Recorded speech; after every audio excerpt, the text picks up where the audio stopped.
relationship advice of our talk show. So I'm sure that you have been dying to hear the latest advice from our very own expert in relationships. During our show, we'll present a few crucial questions raised by our enthusiastic viewers. Rest assured, our experts' advice is 100% effective and always works. Over to you, Dr. Thanks a lot. Okay, so I shall start with the first question that I received. How do I have a conversation during a date? It's very simple to have a conversation with your date. All you have to do is ask them about themselves, and they will be happy to go on things that relate to them. Unfortunately, having a conversation is often one-sided. Maybe after half an hour of speaking, your date might remember to ask a casual question about you. Therefore, in order to be a good conversationalist, you must simply play catch with your date. This means that you should throw the ball back and forth. Okay. Being funny is telling a joke. Funny are the things that you least expect to happen. Funny is doing something that is spontaneous and not something planned. For example, if you're at a party and have been rejected by a woman for an invitation to dance, simply dance with the nearby chair. This move is not only spontaneous, but is also unexpected. Therefore, it will definitely make the women around you laugh and consider you as funny. Also, if you're at a slightly posh place where everything looks cool, yet you say something to your date and it irritates them, simply say it again. I assure you that it will become funny the second time. Spontaneity is a part of being funny. Don't think about it, just do it. People that do this well are the comedians, and believe it or not, even people like Russell Peters have writers. Okay. So the next question is, how can I understand what a woman is thinking? Yes, in order to understand a woman, you must learn how to speak her secret language. Wink, wink. As you may have noticed, women, unlike men, don't just say what they think directly. They're always thinking something without saying it. For example, if they're hungry, they will not simply say, I'm hungry.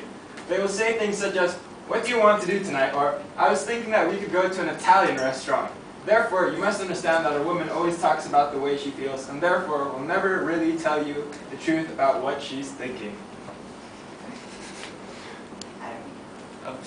You would probably be surprised at the fact that women are not as impressed with cars as guys are. They have different things that impress them. So if you're looking to impress a woman with your car or wallet, then guess what? She's not going to like it. The way to impress a woman is simply to be yourself. But of course, you might have to change a few things here and there. Lady Gaga got face implants to impress her audience. However, maybe you don't need to go that far. Simply ask the woman about herself. That will always make her happy.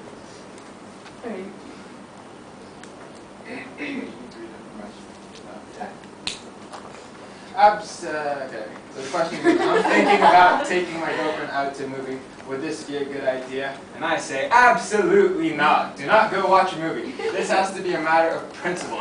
If your first date consists of seeing a movie, even for part of it has already been ruined. Could you imagine saying to your date, I've only just met you. I know almost nothing about you. I would like to spend these magical first few moments with you in a dark room where we're not allowed to interact and are facing a screen in front of us. It's just so lazy to think that anyone would want to miss out on these first few conversations where everything is so interesting for some reason.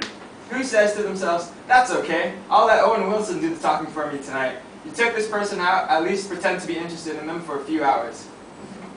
Okay, so finally we shall end our show with the requirements for the perfect boyfriend as sent by one of our viewers. Okay.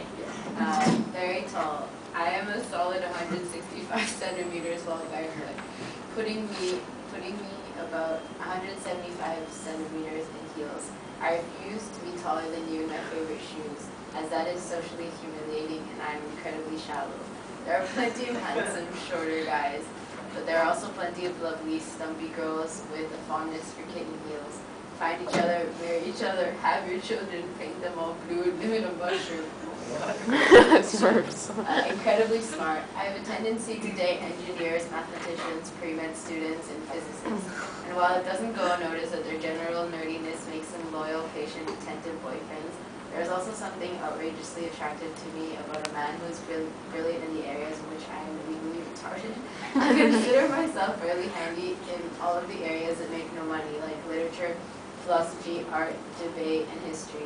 And I either despise or pity most of the men I've dated who share these areas of expertise.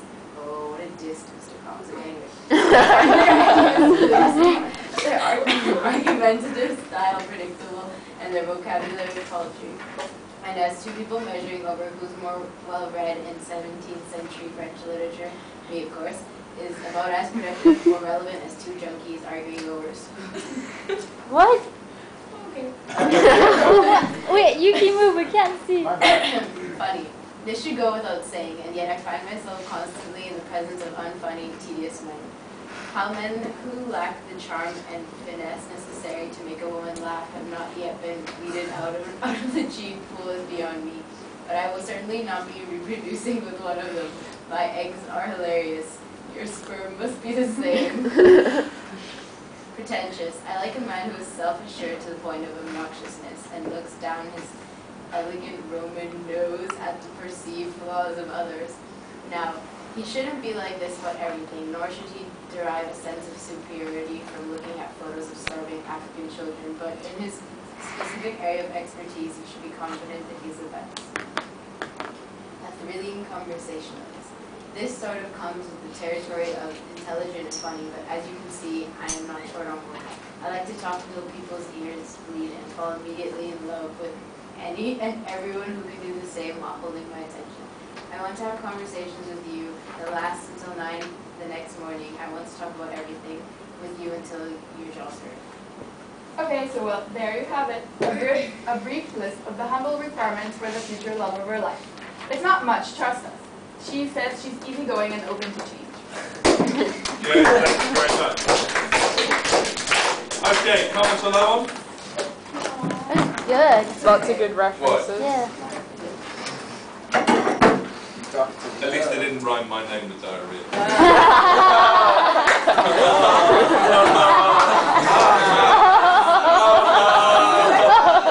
It's alright. Sorry. But she did have a go, so I had to nice use of irony and hyperbole, also some understatement as well. Good, okay, so